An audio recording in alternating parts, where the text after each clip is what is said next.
الحمد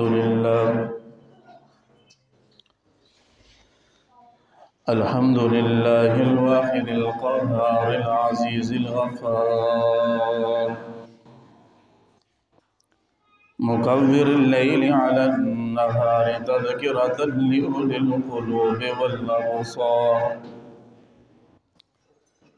وتبصرة لذوي الألباب والاعتبار، الذي أيقظ من خلقه من اصطفاه فزهدهم في هذه الدار، وشغلهم بمراقبته وإدامة الأفكار، وملازمة الاتعاظ والادكار، ووفقهم للذاب في طاعته والتوهب لدار القرار والخضر مما يسقطه يوجب الدار البوار، والمحافظة على ذلك مع تغاير الأهوال والأطوار. أحمده أبلغ حمد وأزكاه وأشمله، وإنما هو أشهد أن لا إله إلا الله البر الكريم الرؤوف الرحيم، وأشهد أن محمدًا عبده ورسوله وحبيبه وخليله، الهادي إلى صراط مستقيم والداعي إلى دين قويم، صلوات الله وسلامه عليه وعلى سائر النبيين وآل كل سائر الصالحين. أما بعد، فأعوذ بالله من الشيطان الرجيم. بسم الله الرحمن الرحيم. إن الله يحب المطهرين. قال النبي صلى الله عليه وعلى آله وسلم: حبب إلي من دنياكم ثلاث: الطيب والنساء، وفي رواية أخرى والمرأة الصالحة، وجعلت قرة عيني في الصلاة. وعن أنس رضي الله تعالى عنه أن النبي صلى الله عليه وعلى آله وسلم لا يرد الطيب. عن أبي هريرة رضي الله تعالى عنه أن رسول الله صلى الله عليه وسلم: لا تمنعوا إماء الله مساجد الله، ولكن يخرجن وهن طفالات. صدق الله العظيم وصدق رسوله النبي الأمي الكريم، ونحن على ذلك لمن الشاهدين والشاكرين، والحمد لله رب العالمين. اللهم صل على محمد وعلى آل محمد، كما صليت على إبراهيم وعلى آل إبراهيم إنك حميد مجيد. اللهم بارك على محمد وعلى آل محمد، كما باركت على إبراهيم وعلى آل إبراهيم إنك حميد مجيد. قابل صد احترام نہایتی واجب الاحترام میرے عزیز دوستو بزرگو اور اہل محلہ کی سننے والی اسلامی ماں و بہنوں بیٹیوں، رب ذوالجلال کا جتنا بھی شکر ادا کیا جائے کم ہے کہ جس رب دو جہان نے ہم سب کو اپنے دین کی خاطر جم مل بیٹھنے کی توفیق عطا فرمائی ہے۔ رب ارض و سما سے التجا ہے، دعا ہے کہ اللہ تعالیٰ اس دنیا کی زندگی میں ہم سب کو اپنے دین کی خاطر ہی وافر مقدار میں مل بیٹھنے کی توفیق عطا فرماتا رہے، اور میدان معاشر میں پاک پیغمبر صلی اللہ علیہ وآلہ وسلم کے پاک جھنڈا کے نیچے آپ کی پاک مطہر منزہ جماعت صحابہ کرام رضوان اللہ تعالی علیہ مجمعین کے ساتھ اکٹھا فرمائے۔ میرے بھائیوں، دوستوں، بزرگوں، آج کے جمعہ کی نشست میں چند معروضات آپ کے سامنے جو عرض کی جائیں گی وہ نبی کریم صلی اللہ علیہ وسلم نے جن چیزوں کو پسند فرمایا ہے، 3 چیزوں کے نام لے کر۔ یہ روایت ابن حجر عسقلانی نور اللہ مرقدہ نے منہبات میں بھی ذکر کی ہے اور احادیث کی دیگر کتابوں میں بھی موجود ہے۔ دنیا کی زندگی میں ہے، انسان ہے، اللہ رب العزت نے قرآن میں ایک جگہ فرمایا ہے کہ انسان کے اندر خواہشات پیدا کی گئی ہیں۔ یہ کبھی پرندوں کو پیار کرتا ہے، کبھی کس کو پیار کرتا ہے۔ تو انسان کا مزاج ہے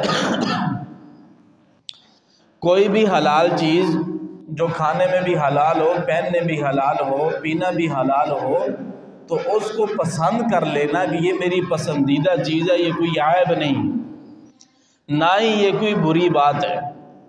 تو اپنی زندگی میں بھی کئی اشیاء ایسی ہوتی ہیں جو جائز اور حلال ہیں، ان کی بات کر رہا ہوں۔ حرام کو کوئی اگر پسند کرتا ہے تو وہ اپنے ایمان کی فکر کرے، وہ اپنے ایمان کی فکر کرے جو حرام کو پسند کرتا ہے۔ مثال کے طور پر ایک آدمی کھڑا ہو کر کہہ دے کہ شراب جو ہے یہ میری پسندیدہ جو ہے پینے کی چیز ہے، میں اسے بہت محبت کرتا ہوں، بہت اچھا سمجھتا ہوں، حلال سمجھتا ہوں، یہ تو بڑی پاک منزہ چیز ہے۔ وہ شخص اپنے ایمان کے بارے میں فکر کرے، وہ شخص اسلام میں نہیں ہے، اسلام سے باہر ہو چکا ہے۔ کیونکہ کسی حرام چیز کو حلال سمجھنا یہ کفر ہے۔ عالمگیری کے اندر باقاعدہ یہ جزیات موجود ہیں اس کی، اور قرآن میں بھی ہے کہ حرام چیز کو پسندیدہ چیز قرار دینا، اسے حلال سمجھنا، یہ نبی کو بھی اختیار نہیں دیا گیا۔ تو جائے کہ ایک امتی اٹھ کر ایک حرام چیز کو کہے کہ یہ سے میں حلال سمجھتا ہوں، یہ میری پسندیدہ خوراک ہے۔ جیسے کہ بدفطرت قسم کے لوگ آج بھی کہہ دیتے ہیں کہ موسیقی روح کی غذا ہے۔ موسیقی کیا ہے؟ روح کی غذا ہے۔ تو بھائی روح کی غذا اللہ کا ذکر ہے، اللہ کی یاد ہے، تلاوت قرآن ہے، نماز ہے، اعمال ہے، اللہ کو راضی کرنے والے کام، اللہ کے اوامر، ان کے اوپر چلنا جو ہے یہ روح کی غذا ہے۔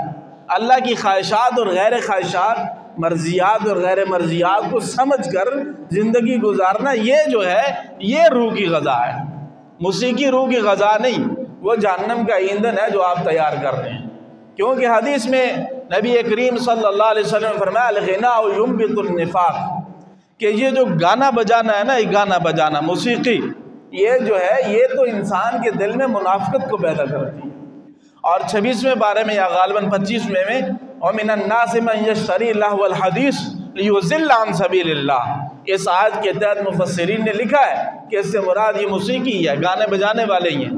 اب کچھ لوگ اٹھ کر کہتے ہیں او جی گانے والی عورتیں ہوا کرتی تھیں، مجمع لگتا تھا، ہم تو آواز کو سن لیتے ہیں، تو یہ آواز بھی تو کسی کی ہے نا، یہ آواز بھی تو ہے، بکواس سن بھی تو رہے ہو نا، اسی بکواس کو تم غذا کہہ رہے ہو، روح کی۔ بہرحال بات اس طرف نکل گئی۔ تو میں عرض یہ کر رہا تھا کہ پسندیدہ کسی چیز، حلال چیز کو کھانے میں، دیکھیں کسی کو بکرے کے پائے مرغوب ہے، کسی کو کیا مرغوب ہے، کسی کو کیا، تو بندہ کہتا ہے یہ میری پسندیدہ چیز ہے جی، مجھے زندگی میں یہ 2 چیزیں بہت اچھی لگتی ہیں، قرآن کا تلاوت کرنا اور نیکی کی بات پھیلانا۔ تو اسی طرح نبی کریم صلی اللہ علیہ وآلہ وسلم ایک دن اپنے صحابہ اکرام کے درمیان میں بیٹھے تھے، چند صحابہ اکرام بھی آپ کے ساتھ تھے، چند صحابہ بھی آپ کے ساتھ تھے۔ آپ صلی اللہ علیہ وسلم وہاں بیٹھے تو فرمایا حبب الی من دنیاکم ثلاث، مجھے دنیا میں 3 چیزیں پسند ہیں۔ کتنی جی؟ 3 چیزیں مجھے پسند ہیں۔ اب 3 چیزیں بندہ حیران رہتا ہے کہ امام الانبیاء صلی اللہ علیہ وسلم نے کون سی چیزوں کا انتخاب کیا ہے۔ تو آپ صلی اللہ علیہ وسلم نے فرمایا حبب الیہ من دنیاکم ثلاث، دنیا میں مجھے 3 چیزیں پسند ہیں، پسندیدہ چیزیں۔ پہلی چیز فرمایا الطیب، مجھے خوشبو پسند ہے۔ کیا پسند ہے جی؟ خوشبو پسند ہے۔ آپ صلی اللہ علیہ وسلم کی پہلی چیز فرمایا مجھے خوشبو پسند ہے۔ تو میرے بھائیوں، دوستوں، بزرگوں، خوشبو جو ہے یہ نبی کریم صلی اللہ علیہ وآلہ وسلم کی پسندیدہ چیزوں میں سے ایک چیز ہے۔ اور خوشبو انسان کے اندر لطافت و نفاست کو پیدا کرتی ہے، طہارت کے مادے کو جگاتی ہے۔ اور خوشبو یہ ہے کہ آپ صلی اللہ علیہ وسلم نے، امام بخاری رحمۃ اللہ علیہ نے بخاری شریف میں روایت لائی ہے حضرت انس رضی اللہ تعالیٰ عنہ کے طرف سے، فرماتے ہیں کہ حضرت انس کہتے ہیں لا یرد الطیب، آپ صلی اللہ علیہ وسلم نے کبھی بھی خوشبو کا ہدیہ اور تحفہ واپس نہیں کیا۔ ایک اور حدیث ہے ترمذی کی جس میں 4 چیزوں کا ذکر آتا ہے کہ 4 چیزیں جب تمہیں کوئی دے، تیل، تکیہ، خوشبو، یہ ایک چیز اور ہے، تو یہ 4 چیزیں کوئی آپ کو دے تو ان کو واپس نہ کریں۔ اس حدیث کی سند میں علماء نے کلام کیا ہے، بعض حضرات نے لکھا ہے کہ یہ حدیث جو ہے یہ ضعیف ہے۔ بہرحال یہ حدیث میں امام بخاری رحمۃ اللہ علیہ جو لائے ہیں یہ درست ہے، سند کے اعتبار سے بھی اور متن کے اعتبار سے بھی۔ فرمایا لا یرد الطیب، آپ صلی اللہ علیہ وسلم خوشبو کا تحفہ واپس نہیں کرتے تھے۔ تو خوشبو آپ استعمال بھی کریں، خوشبو آپ بطور ہدیہ بھی آپس میں دیں۔ ہمارے بڑے بڑے اکابر کا طرز عمل رہا ہے۔ یہ ابھی ماضی قریب میں شیخ الحدیث و تفسیر حضرت مولانا ڈاکٹر عبد الرزاق اسکندر صاحب کراچی کے دیو بنوریا کے محتمم، بہت بڑے عالم تھے۔ تو یہ ان کی زندگی کے بارے میں لکھا گیا ہے، چند روز پہلے میں نے کہیں پڑھا، ان کی سوانح لکھ رہے ہیں غالباً وفاق المدارس کے ماہنامہ میں۔ وہاں لکھا تھا کہ حضرت کے مزاج میں تھا کہ حضرت کہیں بھی جاتے تھے تو اپنے پاس خوشبو کی چھوٹی چھوٹی ڈبیاں رکھتے تھے۔ ہر آنے جانے والے کو وہ جو اچھی اعلیٰ خوبصورت قسم کی خوشبو خود استعمال کرتے تھے، وہی خوشبو آ کے لوگوں کو بھی جو ہے نا ہدیے میں بطور تحفے میں دیتے تھے۔ یہ بہت بڑا نام آپ نے ماضی قریب میں سنا، خواجہ خان محمد رحمۃ اللہ علیہ۔ حضرت کا مزاج تھا گرمیوں میں عنبر الشمامہ استعمال کرتے تھے اور سردیوں میں رومانس کوئی خوشبو کا نام ہے وہ استعمال فرماتے تھے۔ تو خوشبو آپ صلی اللہ علیہ وسلم کو پسندیدہ تھی۔ آپ نے فرمایا کہ مجھے دنیا میں 3 چیزیں پسند ہیں، خوشبو۔ تو اس لیے امام بخاری اور مشکات میں حدیث موجود ہے، اور امام بخاری نے باقاعدہ باب باندھا ہے کہ جمعے والے دن غسل کریں اور غسل کے بعد آپ خوب اچھی خوشبو، یہ نہ ہو بھائی وہ تیز خوشبو لگا کے آ جائیں جو آج کل بازاروں میں عام عمومی ریٹ پر ملتی ہیں، کہ ساتھ والا بیچارہ پریشان ہو رہا ہو کہ یہ خوشبو لگا کے آ گیا کہ میرے لیے عذاب تیار کر کے آ گیا۔ اس لیے تھوڑی لگا لیں، اچھی خوشبو لگا لیں، تھوڑی لگا لیں، اچھی خوشبو لگا لیں۔ تو خوشبو لگائیں، آپ آگے مسجد میں کوئی دوست ہے ساتھ، اس کو بھی لگا دیں، اس کو بھی دے دیں، یہ بڑی بہترین ہے۔ اور مزے کی بات بتاؤں آپ کو، کنز الاعمال میں حدیث ہے، آپ صلی اللہ علیہ وسلم نے فرمایا کہ سب لوگوں کو کرامت دو، یعنی عزت دو، لوگوں کو کرامت دو، عزت دو، اور فرمایا کہ خوشبو سے زیادہ بڑی عزت کوئی نہیں، خوشبو سے زیادہ بڑی عزت کوئی نہیں ہے۔ آپ صلی اللہ علیہ وسلم کی پسندیدہ چیز تھی خوشبو۔ تو خوشبو بھائی آپ استعمال کریں، جمعہ میں آئے استعمال کریں۔ لیکن ایک حدیث ہے، آپ حضرات پڑھے لکھے لوگ ہیں، دین سے وابستہ ہیں، علماء سے، تو ذہن میں آتا ہے کہ حدیثوں میں تو یہ بھی آتا ہے کہ خوشبو کیسی ہو کہ ایک حدیث میں تو منع کیا گیا ہے، ایک حدیث میں کیا ہے، منع کیا گیا ہے، مشکات المصابیح میں وہ روایت بھی موجود ہے، منع کیا گیا، لیکن اس میں وجہ یہ ہے بھائی خوشبو کون سی منع کیا گیا ہے۔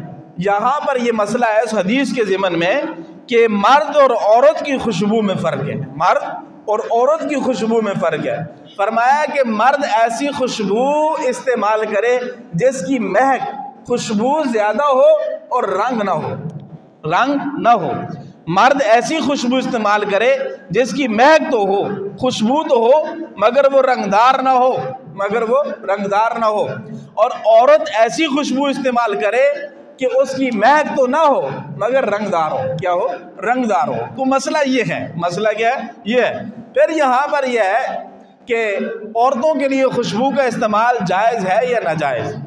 مسئلہ سمجھ آیا؟ عورت کے لیے خوشبو کا استعمال جائز ہے یا ناجائز ہے؟ تو میرے بھائی، اپنے گیٹ دروازے کے اندر اپنے شوہر کے لیے عورت کسی قسم کی بھی خوشبو استعمال کرے تو اس کو اجازت ہے، وہ جائز ہے، اس کے لیے استعمال کر سکتی ہے اپنے شوہر کے لیے اپنے گھر پر۔ لیکن دروازے سے باہر نکل رہی ہے، بازار جا رہی ہے، کہیں شادی مادی پہ جا رہی ہے، اپنی ضرورت کے لیے کہیں جا رہی ہے، نکل رہی ہے، تو اس کے لیے جو ہے پھر تیز خوشبو استعمال کرنا مناسب نہیں، جائز نہیں ہے، اس کو اجازت نہیں ہے۔ کیوں؟ حدیث میں آتا ہے نبی کریم صلی اللہ علیہ وسلم نے کہ جب کوئی عورت گھر سے باہر نکلتی ہے تو شیطان جگہ جگہ پر تاک لگا کر اس کو دیکھ رہا ہوتا ہے، تاک لگا رہا ہوتا ہے اور لوگوں کو خراب کر رہا ہوتا ہے۔ تو اس لیے اب کوئی بھی ہماری ماں بہن ایٹی عزت دار، اس کو یہ چاہیے، گھر سے ضرورت کی وجہ سے نکلنا ہی پڑتا ہے، ہزاروں مسائل پیش آ جاتے ہیں، ہزاروں کام آتے ہیں، ویسے عورتوں کے لیے تو یہی ہے کہ وہ قرن فی البیوت ہیں، اپنے گھروں کے ساتھ چمٹی رہیں، اپنے گھروں کے ساتھ چمٹی رہیں۔ لیکن ضرورت کے تحت کہیں بازار جانا پڑ جاتا ہے، شادی میں ہے، کوئی بیمار ہو گیا، کوئی عزیزہ ہے، اس کو دیکھنے کے لیے چلے گئے، شریعت نے اجازت دی ہے۔ لیکن اس میں ہم جو یہ لوگ کام کرنا شروع کر دیتے ہیں نا، ہم اللہ کی طرف سے، رسول اللہ صلی اللہ علیہ وسلم کی طرف سے، شریعت کی طرف سے دی گئی نرمی کو بھی غلط استعمال کرنا شروع کر دیتے ہیں۔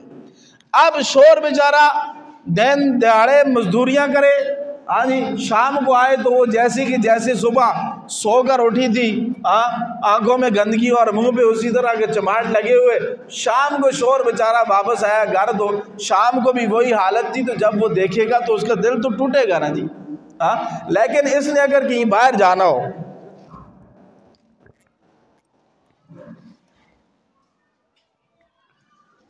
تو شریعت نے عورت کو بننے سنورنے کا اجازت دی ہے، لیکن اپنے شوہر کے لیے۔ کس کے لیے؟ شوہر کے لیے۔ اب اس کا مقصد یہ نہیں کہ میں جو عرض کر رہا تھا کہ شوہر آئے تو اسی حالت میں جیسے چھوڑ کر گیا تھا، کپڑوں پہ بڑے بڑے داغ، گندے کپڑے، بالوں کی کوئی حال نہیں ہے، تو یہ مناسب نہیں ہے۔ اور جب کہیں باہر جانا ہو تو پھر ایک ایک پاؤں اور ایک ایک انگوٹھا جو ہے نا میک اپ کرنا شروع کر دیتی ہے، تو یہ غلط بات ہے۔ یہ کیا ہے؟ غلط بات ہے۔ شریعت نے آپ کو اجازت دی ہے، آپ جو جائز چیزیں ہیں، ہر وہ چیز جس میں کسی حرام جانور کا کوئی مادہ نہیں استعمال کیا گیا، کوئی چربی نہیں استعمال کی گئی، وہ چاہے لپسٹک کی صورت میں ہو، سرخی کی صورت میں ہو، کسی پاؤڈر کی صورت میں ہو، وہ آپ کو اجازت ہے، عورت کے لیے اجازت ہے اس کا، وہ اپنا بناؤ سنگار کر سکتی ہے، اپنے زیورات استعمال کر سکتی ہے، سونے کی بھی اجازت ہے، چاندی کی بھی اجازت ہے، اور بھی کچھ دعوتیں ہیں جن کی اجازت ہے، لیکن کرنا کس کے لیے ہے؟ اپنے شوہر کے لیے۔ کس کے لیے؟ اپنے شوہر کے لیے۔ تو یہ اپنے گھر کے دروازے تک خوشبو عورت پہن سکتی ہے۔ اب بھائی میرا ایک مزاج ہے بھائی، میں اب اس کو لے کر چلوں تو پوری روایت ایک جمعے میں بھی بیان ہو سکتی ہے، لیکن میں نے ایک ایک چیز پر آپ کو مسائل دینے ہیں۔ اب یہ خوشبو کی بات آ گئی کہ اللہ کے نبی صلی اللہ علیہ وسلم کی پسندیدہ چیز ہے، کیا ہے جی؟ پسندیدہ چیز ہے رسول اللہ صلی اللہ علیہ وسلم کی۔ تو آیا یہ خوشبو ہم جو ہے مردے کو، میت کو لگا سکتے ہیں؟ اس کے کفن کو لگانا جائز ہے کہ نہیں لگانا جائز ہے؟ فتاوی محمودیہ کی 8ویں جلد میں رد المختار کے حوالے سے لکھا ہوا ہے کہ مردے کے میت کے کفن کو خوشبو لگانا جو ہے مستحب ہے۔ کیا ہے؟ مستحب ہے۔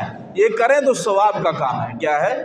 ثواب کا کام ہے، اس کو آپ کر سکتے ہیں کہ میت کو جو ہے، میت کے کفن کو آپ خوشبو لگا سکتے ہیں۔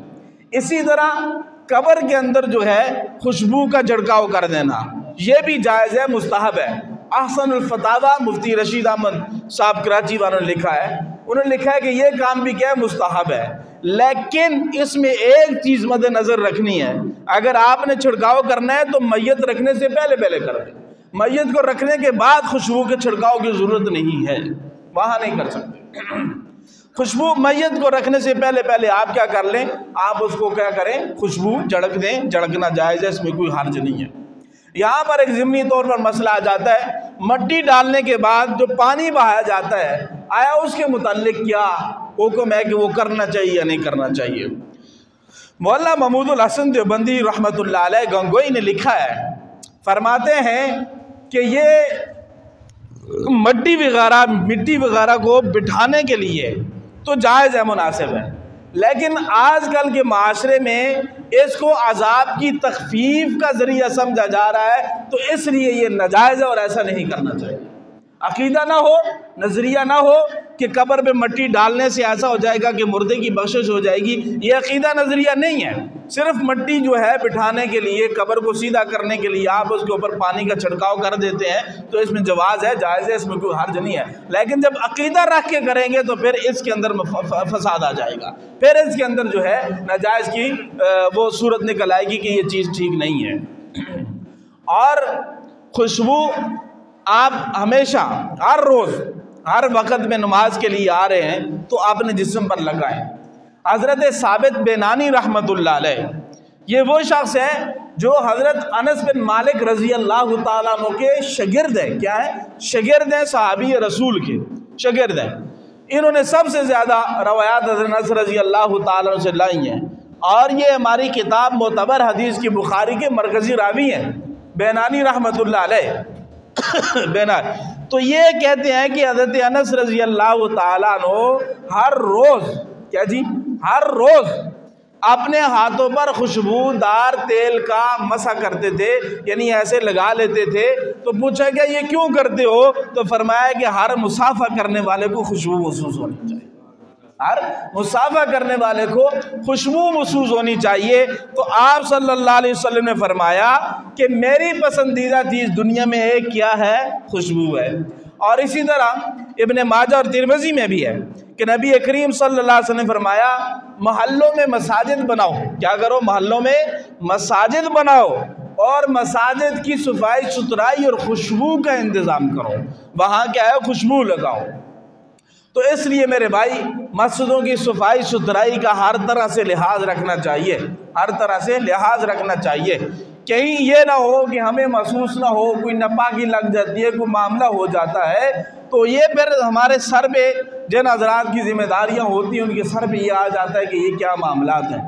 اس لیے میں یہ بات بھی ایک ضمن میں آ گئی ہے، ہمارے امام صاحب قاری حضرت مولانا صاحب بھی تشریف فرما ہے، ایک مسئلے کے لیے اشارہ دے رہا ہوں۔ تو ساتھی جو جہاں کے مقیم ہیں ہمارے نمازی بھائی، یہ جو باہر کا مسئلہ نا، یہ جہاں پر ہم اوپر چڑھتے ہیں، یہ یا تو اس کو مسجد سے بالکل خارج قرار دے دیے جائے، جوتیاں لوگ اندر لے کر آئیں، کیونکہ جمعے میں عموماً میری نظر پڑتی ہے کوئی ساتھی جوتی وہاں باہر اتارتے ہیں اور وہاں سے ننگے پاؤں اندر آ رہے ہوتے ہیں، اور کوئی ساتھی جوتی اندر آ کر اتارتے ہیں۔ تو اب جو جوتی اندر اتار کر آتے ہیں ان کے بوٹوں کے ساتھ، چپلوں کے ساتھ کوئی ناپاکی گندگی لگ جاتی ہے، پیچھے جو آتا ہے وہ جوتیاں باہر اتارتا ہے اور وہ ننگے پاؤں جب اندر آتا ہے تو اس کے پاؤں کے ساتھ کوئی گندگی وغیرہ لگ جاتی ہے۔ اوپر کارپیٹ ہے، ٹھیک ہے، صاف تو ہے نہیں کہ اٹھا کے آپ اس کو دھو لیں گے، کارپیٹ ہے، یہ پورے کا پورا آپ کو اٹھانا پڑ جائے گا، تو اس لیے کوئی گندگی لگ گئی تو نماز کا مسئلہ بھی بن جاتا ہے۔ اس لیے احتیاطاً وہاں پر لکھ کر لگا دیں، یا تو یہ جوتی باہر اتارے سب حضرات، پھر اندر آئے جوتی آپ نے اٹھا کے اس خانے میں رکھ دیں، یا جوتی سمیت آ جائیں وہاں اتار کر سیڑھی کے نیچے جو ہے وہ اپنی جوتی کو سنبھال لیں تاکہ مسئلہ درپیش نہ ہو۔ تو فرمایا کہ مساجد کے اندر خوشبو استعمال کرو۔ دیکھیں نا، آپ جمعے کا ماحول ہو، ابھی تو سردی کا موسم ہے، گرمی کا ماحول آتا ہے، جمعوں میں رش ہوتی ہے، لوگوں کی تعداد زیادہ ہوتی ہے، کوئی مزدوری سے آ رہا ہوتا ہے، کوئی کام سے آ رہا ہوتا ہے، تو کسی سے پسینے کی سمیل آ رہی ہے، کسی کے کپڑوں میں سمیل آ رہی ہے، تو یہ ماحول مساجد میں نہیں ہونا چاہیے، یہ ماحول مساجد میں نہیں ہونا چاہیے۔ آپ جمعے کے لیے آئیں، بند سنور کر آئیں، سرما رات کو لگائیں، روزانہ اللہ کے نبی صلی اللہ علیہ وسلم بھی لگاتے تھے، آپ بھی لگائیں، 3 سرمچیاں لگا لیں، یا ادھر 1 2 اس طرح کر کے لگا لیں، رات کو روزانہ سونے سے پہلے سرما لگا لیں۔ آپ صلی اللہ علیہ وسلم تیل لگاتے تھے، اپنے بالوں میں تیل لگائیں۔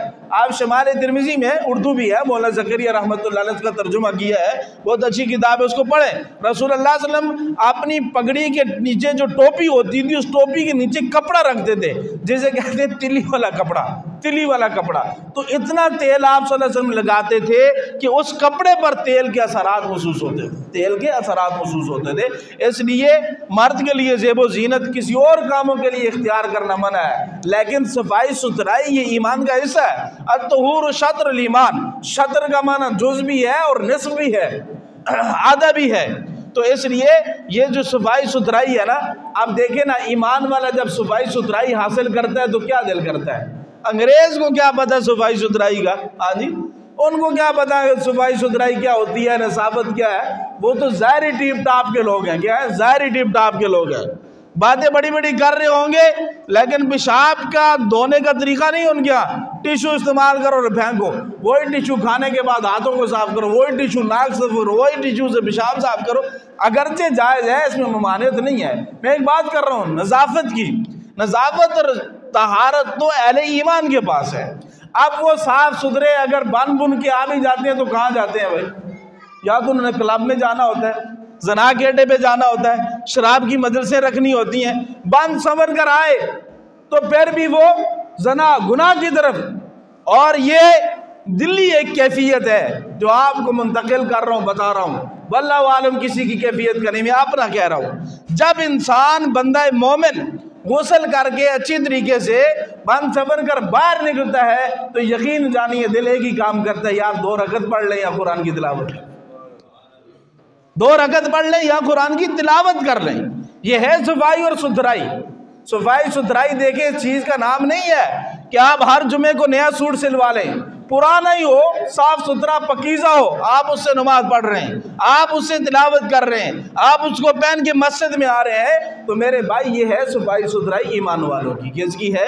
ایمان والوں تو طہارت دل کی پاکیزگی کا نام ہے۔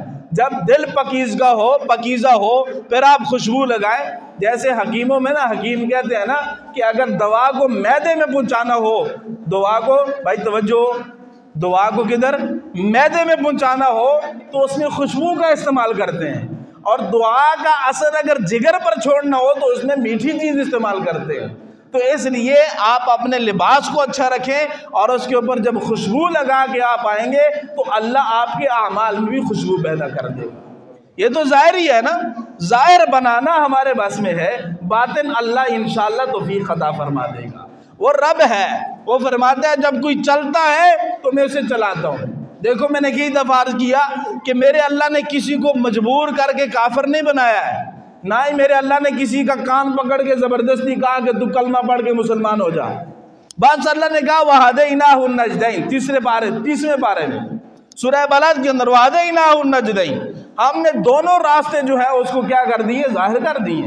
جب دونوں بتا دیے یہ برائی ہے، یہ اچھائی ہے، یہ ستھرائی ہے، یہ گندگی ہے، یہ جہنم ہے، یہ جنت ہے، یہ سیدھا ہے، یہ الٹا ہے، یہ دائیں ہے، یہ بائیں ہے، اب اس کو بتا دیا تو اس کے بعد اتنا اختیار میرے اللہ نے ہر آدمی کو دے دیا ہے کہ وہ برائی اور اچھائی میں سے کسی ایک کا انتخاب کرے گا، کسی ایک پر چلے گا۔ جب کسی ایک پر چلے گا تو اللہ فرماتا ہے نولی ما تولی، جو جہاں جاتا ہے ہم اس کو کیا کر دیتے ہیں؟ ادھر پھیر دیتے ہیں۔ جو اچھائی کو پکڑے گا تو اللہ اسے اچھائی پہ چلا دیتا ہے، جو برائی کے راستے پہ چلے گا تو اللہ اس کو پھر برائی پر چلنے کی توفیق دے دیتا ہے کہ چل، کیا ہے؟ چل۔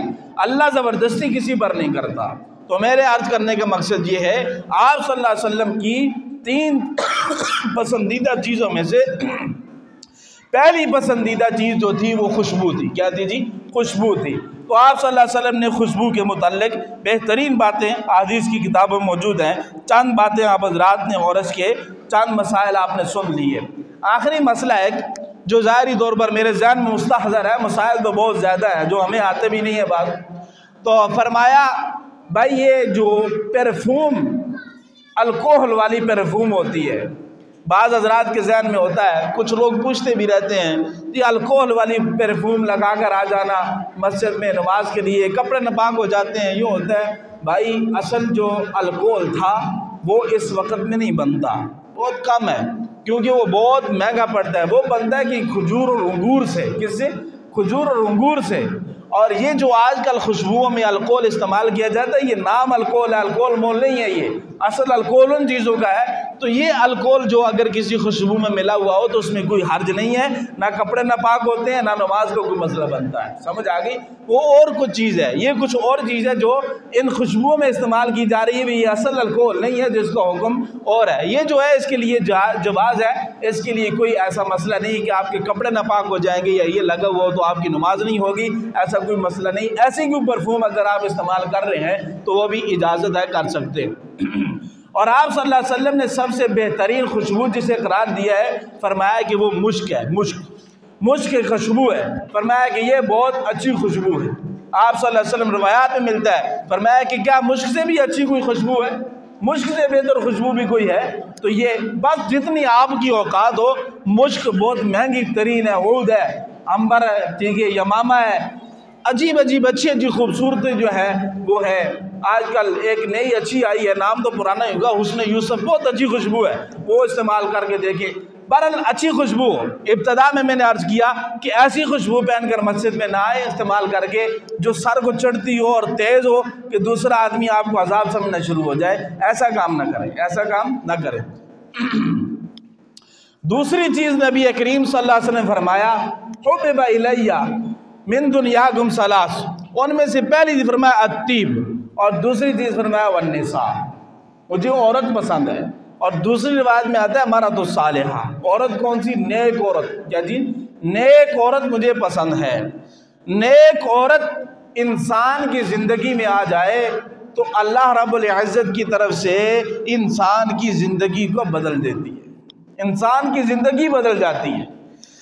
ہمارے ایک بہت بڑے اکابر میں سے تھے، فرمایا کرتے تھے، بیٹا آپ جہاں پر محنت کرتے ہو، جہاں پر آپ محنت کر رہے ہو، آپ اتنی محنت مردوں پر کریں تو آپ کے 2 مرد تیار ہو جائیں گے، 3 ہو جائیں گے، 10 ہو جائیں گے، لیکن اگر ایک عورت صحیح معنوں میں دین پر آ گئی تو انشاءاللہ چند دنوں کی بات ہے کہ وہ پورا خاندان کی کایا پلٹ کر رکھ دے گی، پورے خاندان کی زندگیاں پلٹ جائیں گی۔ مولانا اعظم طارق شہید رحمۃ اللہ علیہ کے بھائی مولانا عالم طارق، وہ فرماتے تھے، ایک جگہ بیان تھا ان کا، میں بھی وہاں تھا، فرمانے لگے کہ ہم نے بھی گھر کا ماحول بڑی مشکل سے لگے رہے، لیکن جب کہتے ہیں مولانا اعظم طارق کی بیٹی اور میری بیٹیاں جب عالمہ بن کر آ گئی گھر پہ، الحمدللہ ہمارے پورے کے پورے گھرانوں کا ماحول درست ہو گیا، پورے کے پورے گھرانوں کا ماحول درست ہو گیا ہے۔ یہ عورتیں جلدی ایک دوسرے سے سبق پکڑ لیتی ہیں، اور ان کے پاس بات پہنچ جائے، اللہ کرے یہ دینی باتیں ہماری بھی پہنچے، کیونکہ ان کے پاس جب بات پہنچ جائے نا تو پھر وہ چلتی رہتی ہے، رکنے کا نام نہیں لیتی ہے۔ ہاں جی، وہ بطور ایک لطیفہ ہی ہے کہ ایک عورت نے کسی عورت کو کہہ دیا کہ یہ بات بتانی نہیں کسی کو کہ میرے گھر والے نے پیشاب کیا ہے، تو اس کے پیشاب میں نا مرغے کا کھمب آیا ہے، کہ اس کا وہ کیا کہتے ہیں ایک پتا سا جو ہوتا ہے وہ آیا ہے، تو اس نے کہا اچھا بتانا نہیں کسی کو، اس نے دوسرے کو کہا 2 آئے ہیں، اگلے چلا بتانا نہیں کسی کو، اس نے کہا 3 آئے ہیں، کرتے وہاں تک بات پہنچ گئی کہ وہ فلاں نہیں ہے، اس کا شور جب پخانہ کرتا ہے نا تو وہاں سے مرغے اڑنا شروع ہو جاتے ہیں، تو اب بات کہاں سے کہاں چلے گی؟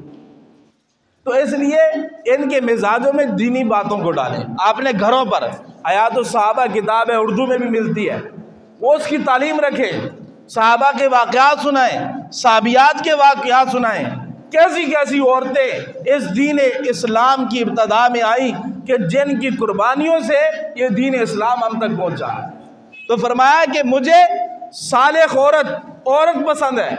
اب دیکھیں آپ صلی اللہ علیہ وسلم کے موجودگی کے دور کا واقعہ ہے، حضرت عفرہ رضی اللہ تعالیٰ عنہ، فضائل اعمال میں بھی غالباً ان کا واقعہ لکھا ہے۔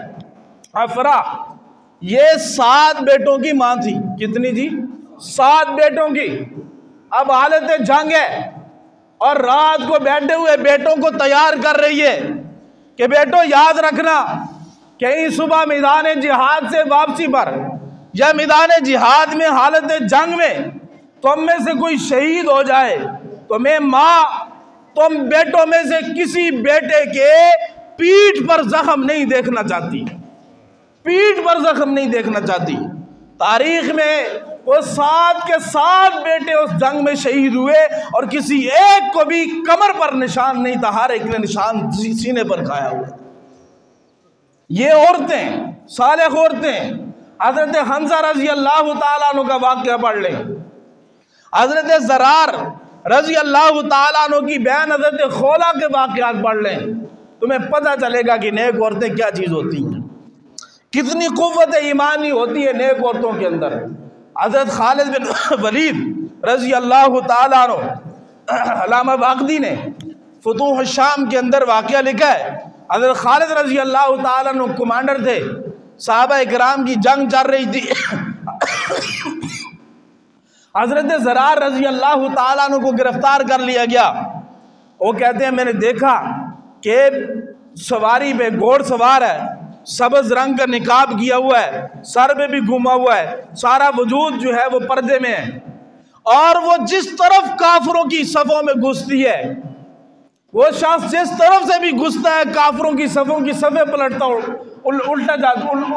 پلٹتا جاتا ہے، مار مار کے ان کو گراتا جاتا ہے۔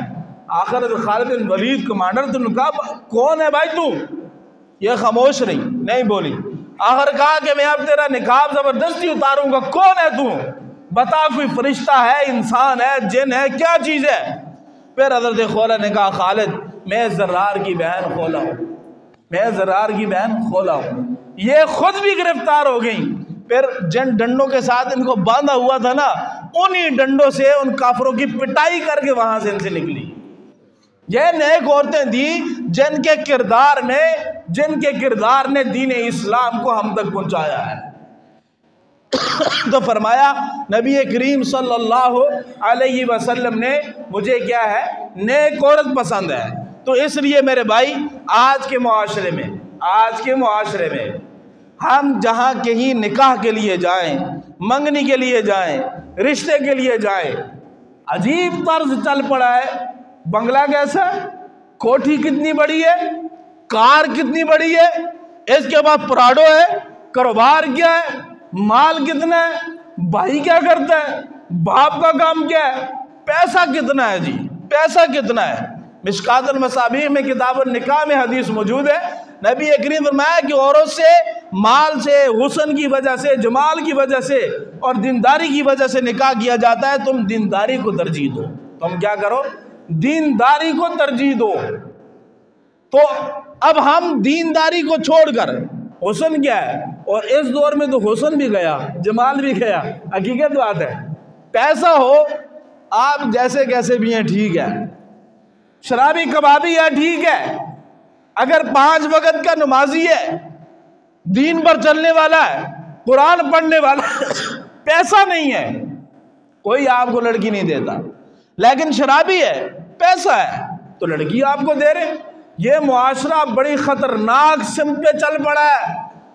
اور پھر ہوتا کیا ہے، 2 ماہ بعد،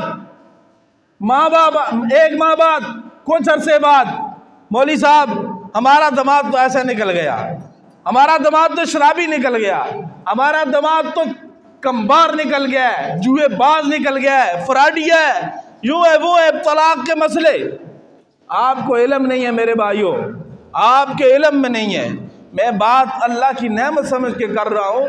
میرا دار افتاح سے واسطہ ہے، میں صبح 7 سے 12 تک وہاں بیٹھتا ہوں، تدریسی اوقات میں، 7 دار افتاح کی مصروفیات میں، یقین جانیے اس وقت اگر سب سے زیادہ مسئلے کی صورت جو بڑھ رہی ہے، تو سب سے زیادہ مسئلہ دار افتاح میں آ رہا ہے، وہ طلاق کا ہے۔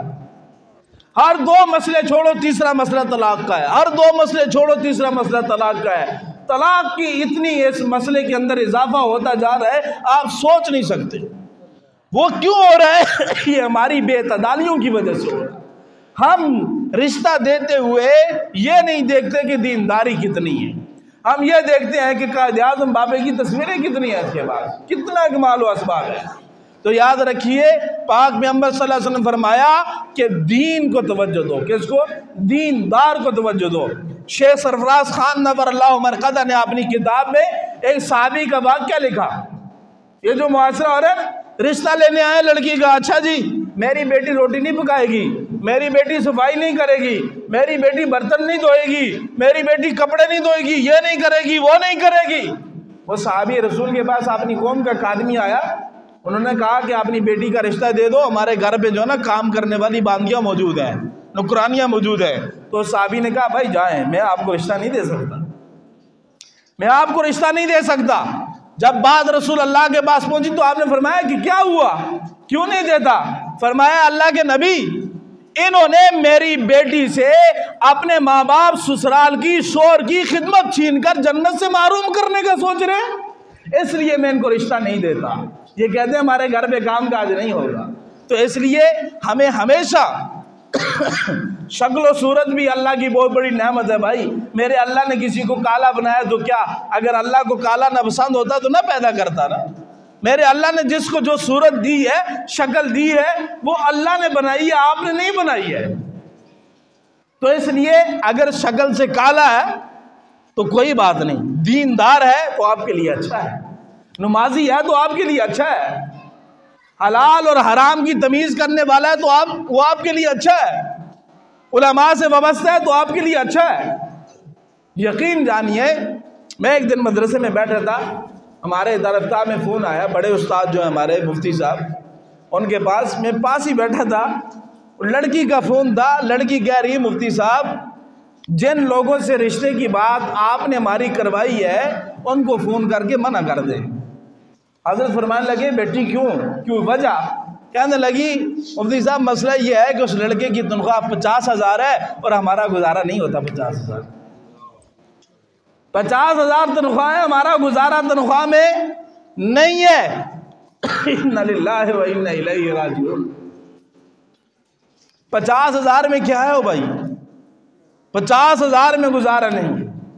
آپ کو جو داماد عزت کے ساتھ روٹی، رہنے کی جگہ اور نان نفقہ جو شرعی طور پر واجب ہے وہ دینے والا اگر مر رہا ہے تو خدا کے لیے بڑے بڑے اشکنجوں میں اپنی بیٹیوں کی زندگیوں کو تباہ مت کرو، اپنی بیٹی کی زندگی کی تباہ مت کرو، دینداری کو ترجیح دو۔ اور یہ نئی بلا نکل گئی، اب یہ جہیز ہو، یہ چیز ہو، وہ چیز ہو، خدا کے لیے یارو کیا کرتے ہو؟ کئی میری بہنیں کئی میری جو میری بیٹیوں کی جگہ پر ہوں گی، اس جہیز کی وجہ سے اپنی عمر گزار چکی، اپنی عمر سے ہاتھ دھو بیٹھی ہیں، وہ گھروں پر بیٹھی ہیں۔ خدا کے لیے ان چیزوں کو چھوڑو۔ شریعت ولیمہ جی 2 لاکھ ہوگا تو پھر ایک ہمارے جاننے والے تھے، اس کو ہم کہتے ہی رہے بھائی شادی کر لو، کہتا تھا نہیں میں نے وہ بکرے کا سالن بنانا ہے، اس کو کیا کہتے ہیں پتہ نہیں، مٹن کے کٹن کہتے ہیں، میں نے وہ کرنا ہے۔ یقین جانیے ممبر پہ بیٹھا ہوں، میں مذاق نہیں کر رہا، وہ شخص دنیا فانی سے چلا گیا، نکاح ہوا ہے، شادی نہیں ہو سکی۔ کیا فائدہ اس چیز سے؟ کیا فائدہ ہے بھائی؟ ولیمہ تو آپ شریعت پہ آئے نا، ولیمہ کیا ہوتا ہے؟ شیخ سرفراز صاحب رحمۃ اللہ علیہ نے ایک جگہ لکھا کہ اگر کوئی چائے کا کپ بھی پلا دے ولیمے کے اوپر تو ولیمہ آدھا ہو گیا ہے۔ اور اللہ کے نبی صلی اللہ علیہ وسلم نے ایک سفر میں شادی کی حضرت ام سلمہ رضی اللہ تعالیٰ عنہا سے غالباً، تو وہاں پر ہی آپ نے فرمایا صحابیوں کو کہ بھائی لاؤ جس کے بعد جو کچھ ہے، دسترخوان بچ گیا، سارے صحابیوں کے بعد جو کچھ تھا لا کر رکھ دیا، فرمایا بھائی کھاؤ اپنا اپنا، یہی میرا ولیمہ ہے۔ کون کرتا ہے ایسے؟ آج حلال تو حلال رہا، حرام کے اوپر بھی ہمیں کسی طرح ملے، بس ہم نے کرنا ہے جی ہماری ناک نہ کٹ جائے، ہمارا سر نیچے نہ ہو جائے۔ جو سر اور ناک بچانے کے لیے تم جہنم کی وادیوں کا ایندھن بننا چاہتے ہو، یاد رکھو اس ناک کو دین بھر کٹوا دو، رب کعبہ کی قسم تم جہنم سے بچ گئے تو یہ دنیا کی ملامت تمہیں کچھ بھی نہیں کہہ سکتی، کچھ بھی نہیں کہہ سکتی۔ مولا اعزاز علی رحمۃ اللہ علیہ نے اپنی کتاب میں ابو ذر غفاری رضی اللہ تعالیٰ کا واقعہ لکھا، بس آخری بات کر رہا ہوں۔ وہ ایک آدمی گالی دے دی، کیا دی بھائی؟ بولے اونچی آواز میں، گالی دے دی۔ تو ابو ذر غفاری صحابی تھا، ہماری طرح تو نہیں تھے، صحابی تھا۔ فرمایا او بھائی بات سن، جو تو نے مجھے گالی دی ہے نا، اگر آخرت میں میرے اللہ نے مجھے جنت میں بھیج دیا تو مجھے تیری اس گالی کی کوئی پرواہ نہیں ہے، اور اگر میرا فیصلہ کہ جہنم میں بھیجنے کا ہو گیا تو پھر جو کچھ تو نے کہا ہے میں اس سے بھی بدتر ہوں۔ میں کیا ہوں اس سے بھی بدتر ہو. تو میرے بھائیوں لوگوں کی باتوں پر یہ ہو جائے گا، معاشرہ یہ کہے گا، معاشرہ تمہیں اگر شراب کے یہ بندہ شراب نہیں پیتا تھی یہ ٹھیک نہیں ہے تو کیا شراب پینا شروع کر دو گے؟ معاشرہ کہے گا یہ آدمی جوا نہیں کھیلتا تو یہ بندہ ٹھیک نہیں، کیا جوا کھیلنا شروع کر دو گے؟ معاشرے کی باتوں پر جو باتیں جائز ہوں شرعی طور پر معاشرے کی بات کو قبول کرنا چاہیے. ہاں اگر آپ کے پاس طاقت نہیں ہے اتنے معاملات کرنے کی تو خدا کے لیے قرضے لے کر ایسے نہ کریں، بس عزت کے ساتھ اپنی بیٹی کو پردہ پوشی کر دیں، اس کا نکاح کر دیں.